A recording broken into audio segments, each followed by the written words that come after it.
Hello, everyone. Thank you for tuning in. My name is Swire. You can call me the promo guy. My guest today is Nela Dunato. She's a brand designer from Croatia, European Union. She's been creating brands and digital platforms for small businesses and nonprofit organizations since 2005. In 2013, she started her own branding and design studio, Nela Dunato Art and Design, focusing on helping consulting companies to increase their visibility and impact in an authentic way. Her specialties is designing unique hand letter logos and symbol. She's also the author of the Human Centered Brand, which I'm going to ask her more about that. Welcome to the show, Nelly. Thank you. Thank you, Smart. It's so great to be here. I'm really excited to talk to you about this topic that we're both very interested in. Yeah. I'm sure that we're going to have a fun conversation.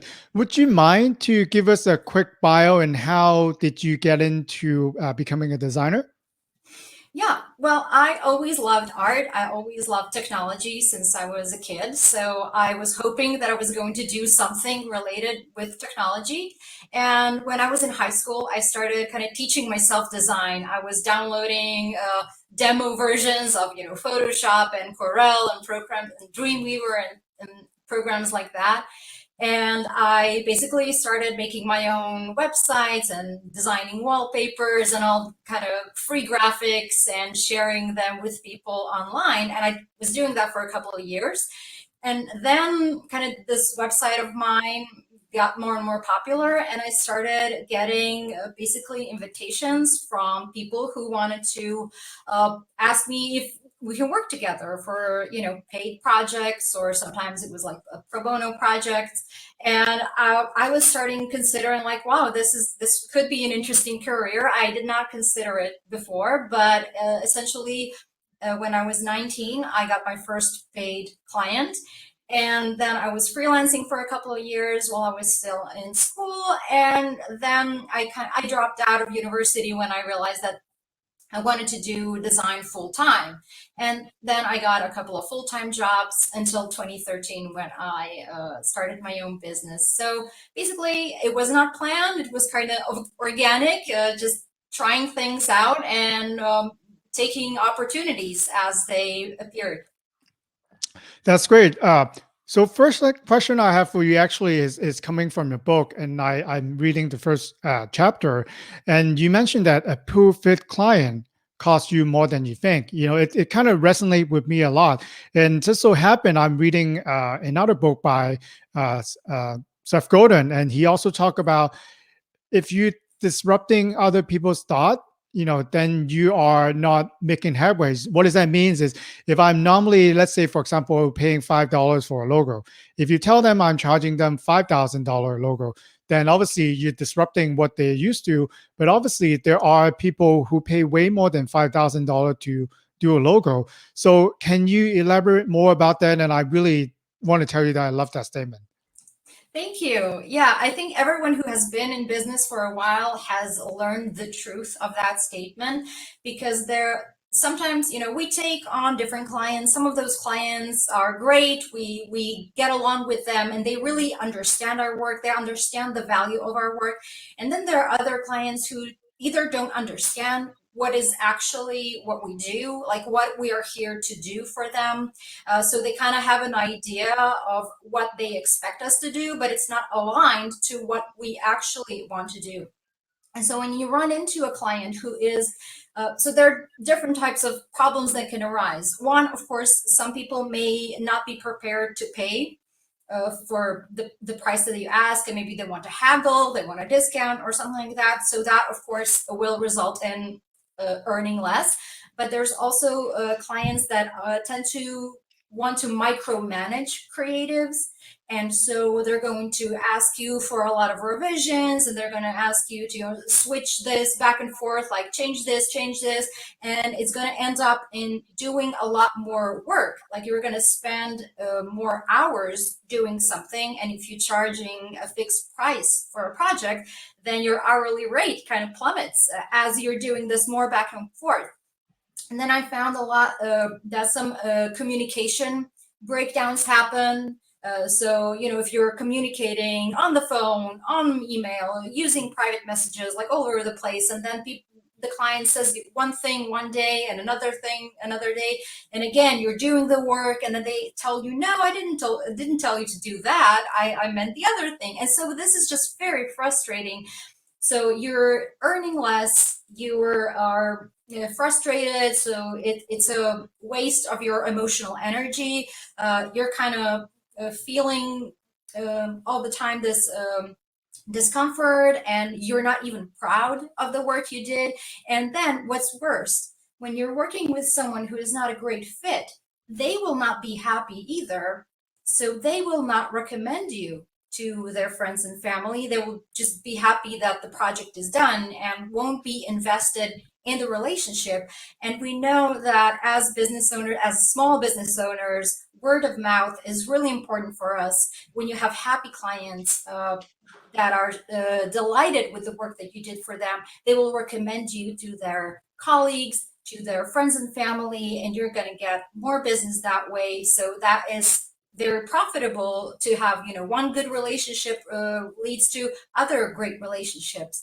And when you're working with the client that is not the right fit, then you don't get that. You don't get that value from them. It's just a transaction. So I think people who are kind of tempted to accept any client really need to think about the consequences of what the wrong client can do for you not for you but to you. They're going to hog your schedule, they're not going to give you referrals. It's just not worth it, really. And if you're having great clients, then you're going to have a great experience, you're going to earn what you deserve, and the client is going to be so happy that they will want to talk to other people about your work, and they're going to be proud, they're going to show it off. So I think it's just not worth it. Yeah, I love that. Yeah, I love how you explain. How long did it take you to figure all this out? Because obviously there's really good concept, and myself, over 10, 15 years, I'm still trying to figure it out. Sometimes like you said, when it's not the right match, as a salesperson, sometimes I do wanted to try to get the client, but then end up you having a client that didn't work out, and then the expectations are, we are on a different level. So sometimes they want certain things, I expect, we perform a certain thing. So then from the beginning to finish, it's not a good fit. So how long did it take you to figure that out? Well, so since, let's say I started freelancing, so 15 years ago, but at the time I was making all the mistakes that I didn't really learn much from them. But since I went the second time, I was like very serious. There was no other thing to do for me. That was the only thing that I wanted to do, and I had to make it work.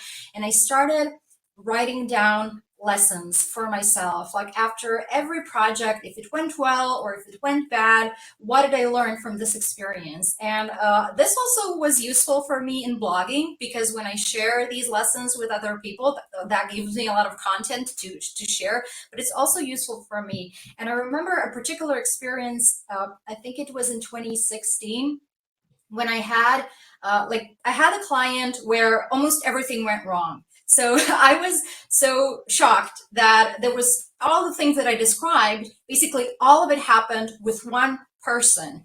And when you have like small things that happen with many different people, you kind of lose sight of it. None of it really hit you so bad. But when all of this went wrong with one person, I was like, wow, there were probably many red flags that I did not see, and Mhm. I really need to understand what happened here. What happened that made this possible? And so I went step by step. Okay, so I knew in the first conversation that I didn't really like their personality.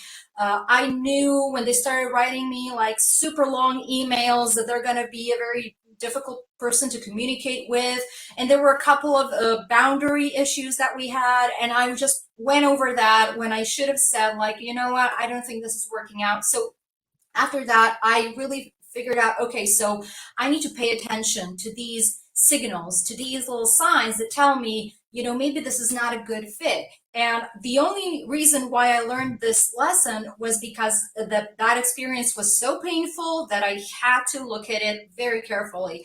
Like I'm gonna lie, I was like sitting on my couch and just for a week distraught because I was like, what happened? It was really just so, I'm going to use the word traumatic because it was just like a slap in the face Mhm. with that one client. And then I said, never again. I'm never going to put myself in that situation again. But then you have to notice the subtler things because every subtle thing can lead to a bigger thing later on if you let it evolve. If you give in a little small thing in the beginning, then the wrong person is going to just start pushing and pushing and pushing. So you really need to kind of play it like a smart business owner. You got to look after your own interests. Of course, we want to help people, we want to help clients, but you cannot do that at your own expense. You got to look after your integrity, your emotional energy, your fulfillment in your work, and your finances. You all have to keep that in mind all the time when you're selecting who you want to work with and who is better served by someone else. That's great advice. So I think you touched on that, but I always want to ask a question, especially to a designer. You obviously are very creative, you know about design, but then sometimes when you work with a business client, they have their business visions. And Yeah. as a promotional product company, we see a lot of logos from different designer uh, every day. So but sometimes I think creatively it was designed in a way that it's not really printable. They might Mhm. design a logo, let's say for web use. It's a 3D logo, very nice, look great on the homepage, but then it would never print on any material. For example, a pen or maybe a notepad that they want to do. But sometimes there are logos that are not designed in a way that the color is very tricky to print. So every time the client want to print the logo, they're having that huge problem because no one can ever get the color. So as a designer standpoint, how would you balance your creativity to the business direction that the client is trying to go for? Yeah, well, first, as designers, we have to tell our clients what is possible, what is not possible. Clients usually don't know. So I'm sure that you also have a situation where you have to explain to the clients what is possible. And so, first of all, I always talk with my clients. What kind of applications are you planning? Where are you planning to display your logo? Because that is important. But one thing that helps me to keep things very practically useful is that I start sketching my designs on paper with pencils and pens, so in black and white. And I always figure out the concept, the overall design in black and white first.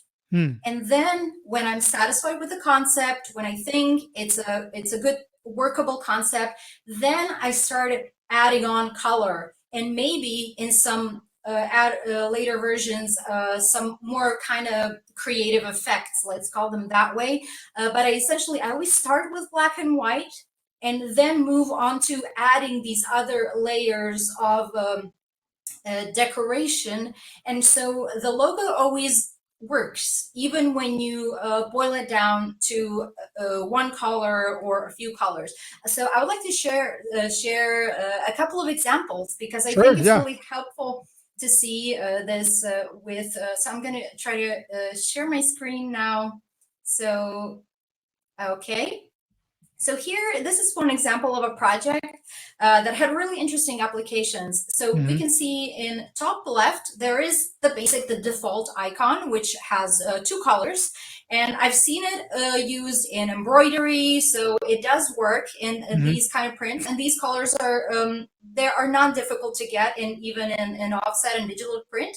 And then we have a kind of mini icon below it, which is used as a website favicon, because that is usually displayed in like 32 by 32 pixels. So it cannot have the same level of detail as the one before. And then on the right, we have a black and white version. So we still have these shapes, this like rectangle and triangle, but they're all made with these kind of hatched design, and then there's a smaller version below which is used to like when the logo is smaller than, let's say, half an inch height or 12 millimeters. So if you would have to put it on a pen, it would have to be the smaller version. And I'm going to show you one example of how this black and white version was applied using Hmm. foil stamping. And I did nothing regarding this particular project. So the printer applied the logo on the tube in the correct position and everything. I just designed the logo. And when I Hmm. saw it, I was really impressed with what they did, because I really like it, how that turned out. I think that really shows that when you're flexible with the design, that you can get really great results. And of course, when we're using digital print or offset print, then we're using the two color version, which works quite nicely. And on the web, we could theoretically use even more Yeah, I effects. want to quickly point out is that the viewers are not paying attention. On the left, actually, on the smaller logo, you reduce the details, Yes. on the figure, and that's how I would suggest to do it, because when you get smaller, there are detailed fine prints that might not be legible, but then you are Yeah. smart enough to put you reduce the number of details. So that's a really perfect thing to do. When we do it visually, when we design, when we see it on the monitor, right? We can also zoom in, we can see it anywhere that we like, but then people lose sometimes the perspective of how big the thing is. You could, Yeah. let's say the same logo can be blown up to a big billboard you see on the highway, but then it could be also be really small to be put onto a pin. By figuring out and knowing how to design for any application, then this logo can goes on to the web, and it could be a Facebook icon, it could be on a pin, or it could go onto the bottles as well, or it could be billboard that posts right outside of a high rise, a building. Yeah, yeah. And I just want to share this one here because this is exactly what we were talking about. So let's say, so these are just a couple of variants. There are more that are not present here. So you can see how the icon is kind of becoming like simpler and simpler as you're reducing the size. Mhm. Because I thought, the big logo has to kind of make an impact because there's a lot of the words here. And so we had to have a little bigger level of detail. But as you're reducing, imagine it, the rightmost one on a pen or on a lanyard or something else that is very, very small, then you could just use this very small white version on a blue pen or a blue lanyard, and it's still gonna work, and it's still the same logo. So what I usually say to clients or students when I have workshops, a logo is never just one logo. It's a set of variants that have different colors and different compositions, and so you're flexible and able to use the best one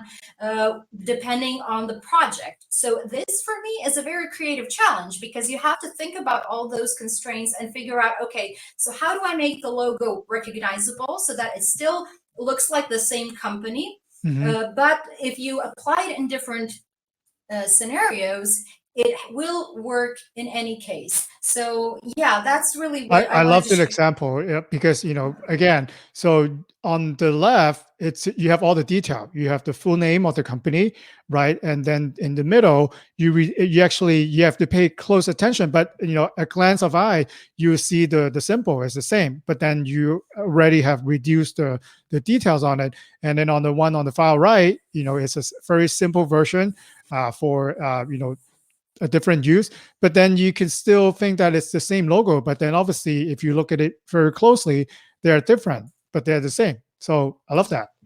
Yeah, yeah, you have to really focus on like you will remember the kind of the idea behind the logo, because people usually they don't pay attention to the details all the time. They're just going to remember the fuzzy picture, and then when they see the picture again, it's going to look familiar, but they may not even notice that there's a difference between like the middle column and the rightmost column. Maybe most people, if they see one image and then another image, they would even figure out that it's a different image. Mhm.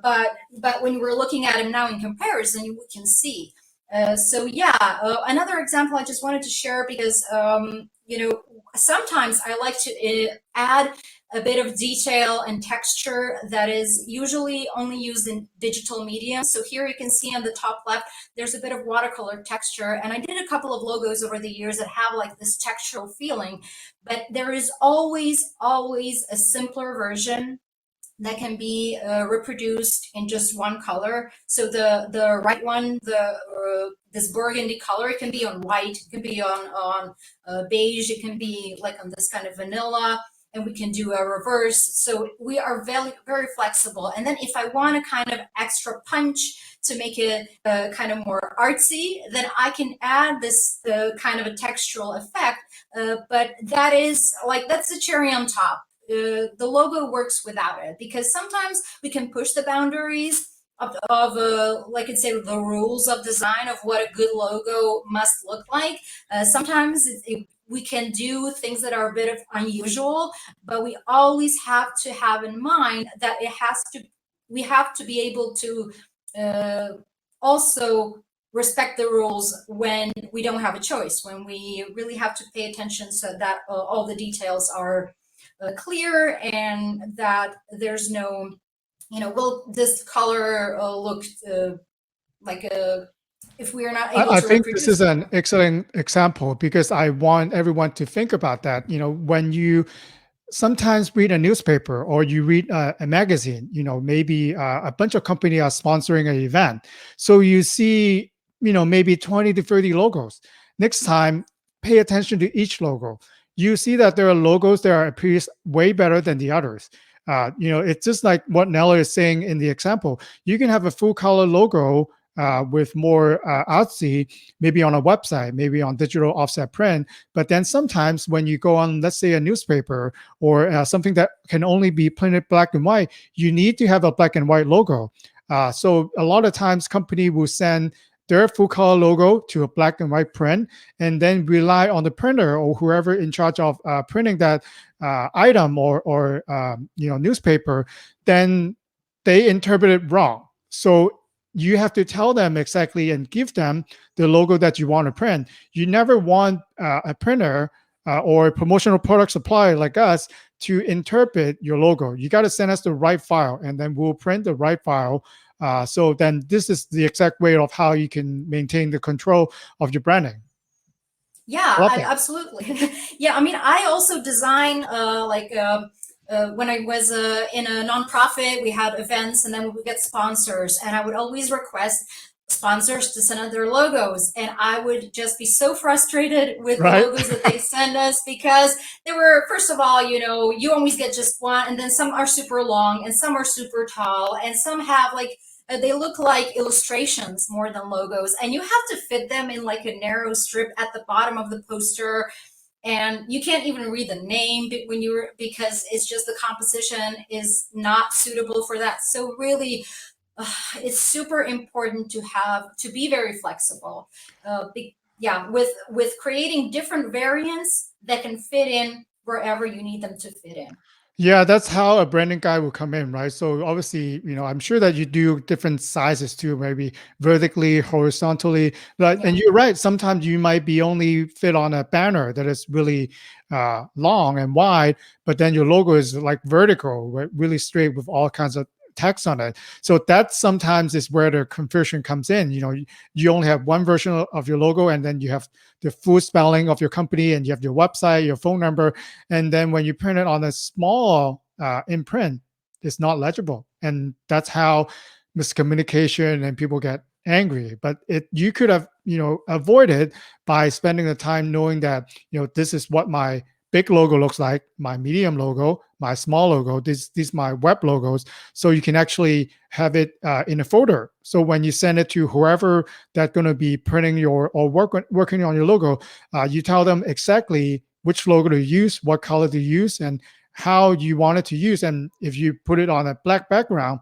this is how you use the logo. And you print it on the color background, you use a different inverted logo. So it goes deeper than that, but a designer can definitely help you to set that right in the beginning.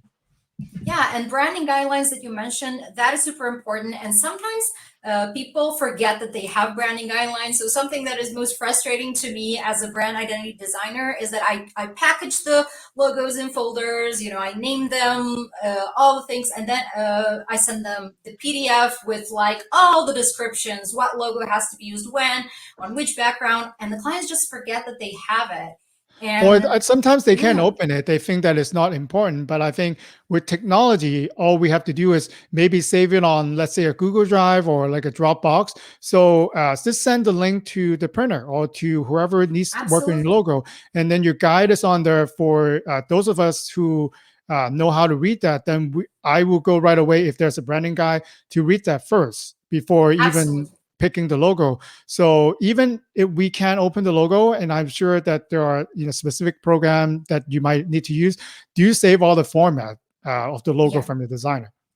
Yeah, absolutely. I mean, there sometimes clients need logos to put in their PowerPoint presentations and so on. So we always have to have those JPEGs and PNG files Hmm. that anyone can use, that I can upload to social media and so on. But then we also have the vector versions, which are used by printers and by other designers who need to be able to stretch the image to any size. So I mean, I end up with hundreds of files. I'm not joking. When I'm designing logos for a client, when you count in all the color variations, all the composition variations, and all the file formats, is like hundreds. I think my record is something like over 300 files, but they're all in folders, Mhm. labeled descriptively, so people who are looking for a specific thing can easily find it. I mean, I have to find it. I have to make it organized for myself, Mhm. basically. So not just for my clients, but also I have to be able to find anything at any time. And so I have a system that works pretty well with that. And you only have to kind of spend a couple of minutes to figure out, what names are for which variant, and you'll be able to find anything. So I think organization is a very important skill for any creative, because it doesn't it also has to be logical for other people who are using your work, not just yourself. So we just gave a whole lot of information, right? For, we probably, some people are probably wondering, there's so many choices. What do I do? So how would you, help the client identify and, using the logo to attract the ideal client? There are so many choices, and can you put it in a more directive way? So, when you guide them, if this is your vision, this is probably how your logos look like. How would you advise them for something like this? Yeah, well, usually first we try to identify what our client is, what makes them unique. So the person who wants to promote their business, what is special about their work, and what values they want to communicate, what values they want to share with the world, with their audience, with their clients, and we try to incorporate that into their message and into their design. So the colors that we use are going to evoke some kind of atmosphere. The shapes, the symbols, they're going to speak. So it's not only the content of the image of the symbol, but it's also the style. So do you want a style that is very futuristic? Do you want a style that is very elegant? Do you want a style that is very robust or something like that? Because that all speaks to the qualities that your business stands for. And when you communicate that clearly, then people who value that are going to notice it. They're going to pay attention to what you want to communicate to them. And so, first of all, you need to know who you're communicating with. So, what kind of media are those people consuming? You're coming first from, who needs my services? Who needs my products? Who values them? Who is prepared to pay for them? What I need to, how much I need to charge for them? Who shares my values?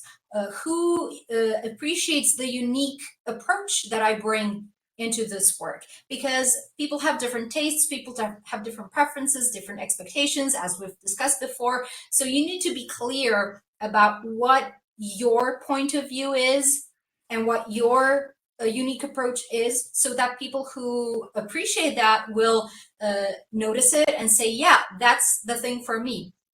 So you need to not only do that using your words, but also using your visuals. And of course, logo is one part of it, but there's also photography, video, tactile senses. So I'm sure that, when people are choosing promotional products based on the sensory experience that they want to evoke, maybe you want something that is very classy because you are aiming at a very um, like a luxury clientele, or a clientele that is looking for these very premium experiences.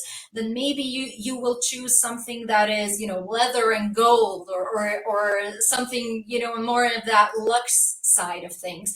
But if you want something that is, if you're aiming at people who are ecologically sensible, who want things to be environmentally friendly, who are, very conscious of certain issues, social issues, and so on. Maybe you will opt for, eco-friendly materials, of colors that are more earthy, something that is evoking of this. Uh, Respect for nature and something like that. So you really need to get into the head of your ideal client, what they expect, but what they value, and think about, okay, so how do I visually communicate that? And what kind of things are they used to? And are these things a must? So do we have to do the gold on leather thing if everyone else is doing that? Or do we want to maybe do something else, something a little more unusual, but to still speak to that sense of luxury or eco consciousness or something along these lines? So I hope that is kind of giving a bit of examples of how this might work.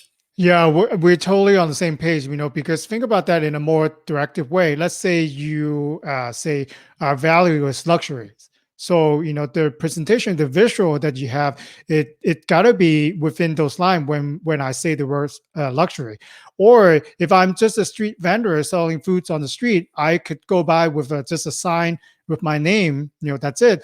But also, when you talk about eco-friendly, also in our industry too, then the product that you pick better not be wrapped in 5 different type of plastic. You have paper box, and you just using your tiny product, then you have 6 layer of boxes. So how does that translate to what people think about the word or the mission that you have for your company? So I really like that. So you get into actually figuring about what the ideal client would think of you when they see the visual. Is it luxury? Is it comfort? Is it eco-friendly, or whatever that the message will be? There's actually a lot of thinking behind the branding. So that brings me to this question: when is the right time to rebrand a business? Is it a right time, or is it always like how often should a brand to rebrand themselves? Well, not too often, because every rebranding project is going to incur costs for producing marketing materials, for printing all the materials all over again. Maybe you'll need to make a new website. So you don't want to do it too often. I will say, so for a business who hasn't really taken their brand very seriously from the very beginning, which I don't think is necessary. Like, I think when you're a new business owner and you don't have a lot of funding, don't focus on branding. Don't be very don't be kind of too perfectionist about your branding in the beginning, until you're at a more stable stage. And usually within 2 to 3 years, a business become more stable, and they have a more stable income. You want to make sure you don't have debt or anything like that, so you have money to invest in more professional presentation. And I would say, for sure, before you start investing seriously in marketing and advertising, because you want to put your best foot forward when you're doing marketing and advertising. If you want to create a great website with excellent photography, with good copy, if you want to print brochures, if you want to put advertisements in local newspaper, if you want to print gifts for holidays for your community, for your clients and prospects, then you want to get your branding right before that, because then these materials that you create, they will last. they will last you years if you do things right. Hmm. And so I would say, once you get your brand right, that you're happy with it, I wouldn't change anything for more often than like 3 to 5 years. It really depends. So sometimes you can have logos that last for 10, 20, 15 years without any changes because they're just timeless. But usually you will need to maybe tweak some things to just update it. So we see a lot of these rebrandings going on in big companies where every, I don't know, 5 to 10 years they're going to do a little refresh, and it looks the same. Most people wouldn't notice the difference, but when you look at them side by side, you're going to see, they kind of changed these details, but it's still the same brand overall. And some people do like a big 180 when you're changing your audience, then you got to change your brand.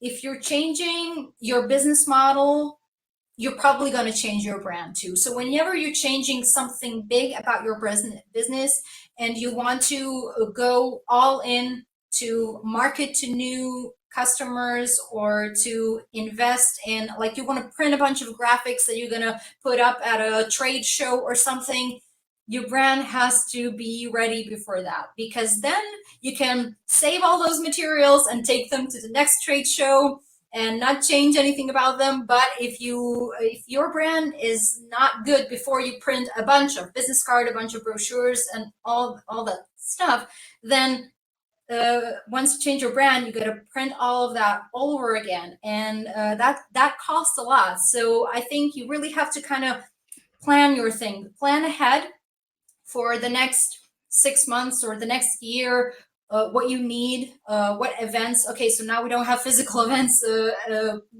we haven't had them for a year, but once we do, you're going to plan your marketing, you're going to plan your events or your kind of sales goals and everything, and check out, what do I need, and do I need to make changes to my brand before I come up with this big new thing. And if the answer is no, everything's great, everything's working, that's perfect. You can then be confident in your brand. But if you have um, if you're not so sure, is this hitting the right audience? Am I communicating my values right? Am I communicating uh, to people, am I speaking to their expectations? As we were talking, you have to present a certain image to an audience that already has certain expectations.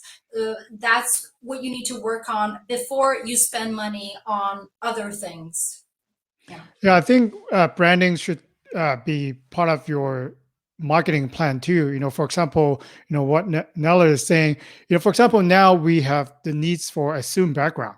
So a year ago we don't have that. So I recently been to a presentation by a large company. So they actually, you can tell that they hire a designer to design a virtual background. So it's very impressive. They have about 30 representatives there.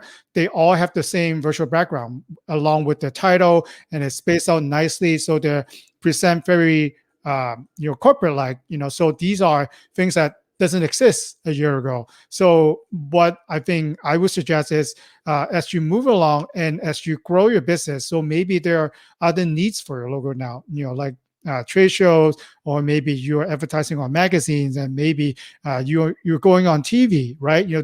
They need a different logo to appear on the TV screen. So then that's when you need to contact a good designer like Nella, and you think about your rebranding. The more that you envision in your marketing plan that to the needs for your logo, the more that you have to start thinking about rebranding your business. Absolutely. Yeah, I didn't even think of Zoom backgrounds, but it's great that you brought it up. I saw some people who actually printed up logos and put them on the wall in their studio space. So that's also something to consider. So yeah, we're having as technology moves forward, we're having more and more opportunities to present our brand in different ways. So yeah, we have to be on the lookout on what else can we do to really show ourselves in the best light. Yeah. Yeah, just to put it into perspective, before, let's say, we host a meeting for 50 people, we have to, rent a conference room, we have to do catering, all these things that going on. But now you could host a 50 people meeting on Zoom. Maybe all you have to do is spend a little bit of money, hire a good designer to do a nice virtual background, and then you're all set. So obviously there are expense to run a business, but then in the virtual world, uh, things are actually more flexible to a small business. Yeah, absolutely. I mean, digital media is cheaper in a way than printed, because here you can create one presentation, and no matter whether one person sees it or 20,000 people see it, you paid the same amount of money. But it's a different thing if you have to create a booklet. So if you print 100 booklets or 1,000 booklets, it's like the price goes up. So yeah, there are definitely some advantages to digital media, and I think small businesses really should make use of that, because we're all kind of budgeting, we're all thinking about how we can create the most value with the smallest investment. And of course, if you have an opportunity to share your message and not spend too much money, but still to create that level of professionalism that every business needs, then absolutely, it's great to make use of that, take that opportunity, and of course listen to the advice of smart people like Swire, who can tell you what you need. So yeah, absolutely. Nella, thank you so much for coming on to the show. I'll definitely include all your contact information on there. But before we go, can you tell us a little bit about your book, The Human Centered Brand, and let the viewer knows what's the best way to get in touch with you? Yeah, sure. Thank you. Thank you. This has been such a great conversation, and thank you for mentioning my book. I'm glad that you like the first chapter. So I have a printed copy here as well. So this is a branding guide for service-based business owners. So what the reason I wrote this book is because all of the branding books that I found were written for big companies or for startups, like tech startups and product-based businesses, and I wanted to something that I can share with my clients and my friends, people who are in this small service oriented industries. And so basically, this teaches you how to find out what makes you unique, how to find your values, how to find your brand voice, your ideal clients, and how to present that visually. And it's basically, I call it a workshop in a book, because there's a workbook, there are some questions, some journaling exercises, and additional resources that can help businesses at any stage, whether they're just starting out or whether they have been in business for a while but are looking for a fresh perspective. You can figure out how to create your own brand strategy and then apply it in any environment, whether it's the digital environment or a physical environment. However, you can apply it in many different ways, and there's lots of tips on how to do that specifically. So yeah, people can go to either to find out more about the book. There's a website, humancenteredbrand.com, where you can download the free chapter and the bonuses right away. And I would also invite people who want to kind of learn more about this branding and design and the things that we talked about today, about how to deal with clients and all that sort of stuff. I have a blog on neladunato.com where I share lots of free articles. Like there's over 200 articles that people can read, and kind of it's aimed to small businesses, creative businesses. And of course, if you have any questions, you can email me, you can contact me on social media. I'm really, I don't mind. I would love to have a chat with people who kind of maybe have more questions about these things we talked about, and who may be wondering maybe what the next step is for them to do in their own brand and marketing. So yeah, that's it. Thank you, Nella, for all the wonderful information. And if viewer and listener like the show, please go ahead and send us some comment, feedback, anything that you think that will help us improve the show. And thank you so much for coming on today, Nella. Thank you, Squire. It's been a great time talking to you, and yeah, enjoy the show, and good luck with the rest of the small business show. Yeah. Thank you.